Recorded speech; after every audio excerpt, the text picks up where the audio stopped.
Sens. Lamar Alexander and Patty Murray say they have reached an agreement on a bipartisan Obamacare deal to fund a key insurance subsidy program and provide states flexibility to skirt some requirements of the healthcare law.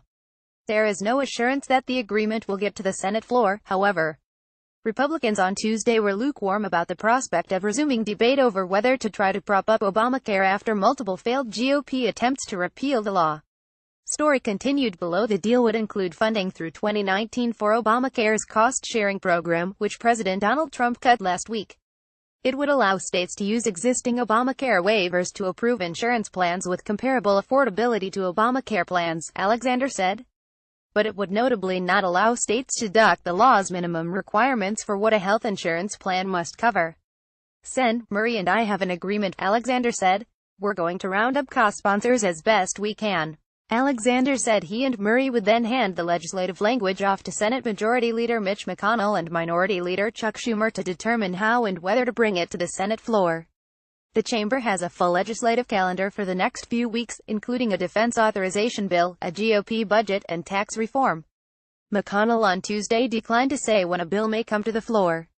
We haven't had a chance to think about the way forward yet, he told reporters. During a Rose Garden appearance, Trump called the agreement a short-term deal that could lead to a longer-term solution involving block grants to states.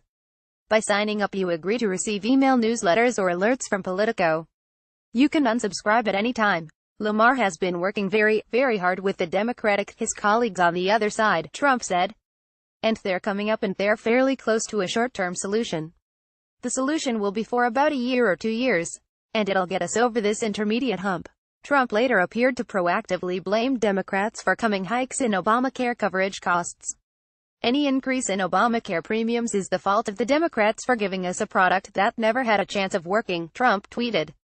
Alexander presented an outline of the plan to GOP senators at a closed-door lunch on Tuesday. It would also allow consumers over age 30 to buy catastrophic health insurance plans, dubbed COBRA plans, as well as $106 million in funding to support Obamacare enrollment, according to Senate aides familiar with the plan. The new funding would be collected from existing insurance user fees and be used to provide states grants to help people enroll in catastrophic plans. The deal would make it a little easier for states to get Obamacare waivers, called 1332s. Instead of only being allowed to approve insurance plans that are as affordable as existing Obamacare coverage, they could approve plans with comparable affordability. The agreement would also make procedural changes to the way states apply for the waivers in an attempt to speed up the approval process. At a Democratic lunch meeting, Murray described the agreement as a deal in principle, and Democrats seemed receptive to the broad contours of what Murray and Alexander had reached, according to Sen. Chris Murphy of Connecticut. The devil is certainly in the details when you start talking about flexibility and COBRA plans, Murphy said.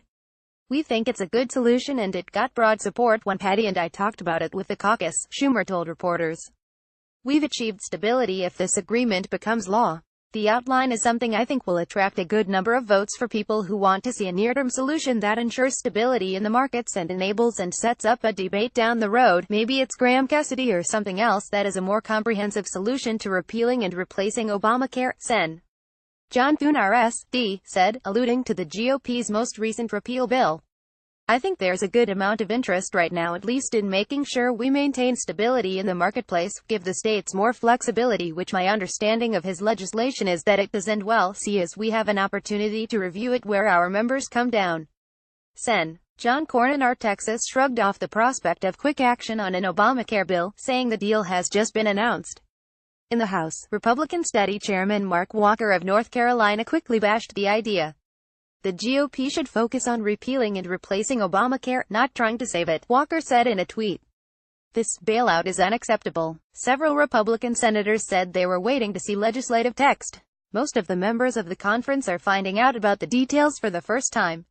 I don't think anybody beyond Lamar and a few others know, Sen. John Kennedy RLA said. The details are important. I'm going to wait and examine the details, Sen. Ted Cruz R. Texas said. Some GOP senators are skeptical of spending more time on Obamacare when they have a chance to make good on long-sought promises on tax reform. We could be quickly distracted by that, Sen. Tom Tillis RNC said before the deal was announced. We don't want to shift our focus away from tax reform. Sung Min Kim, Burgess Everett, Adam Cancrin and Alana Shore contributed to this report.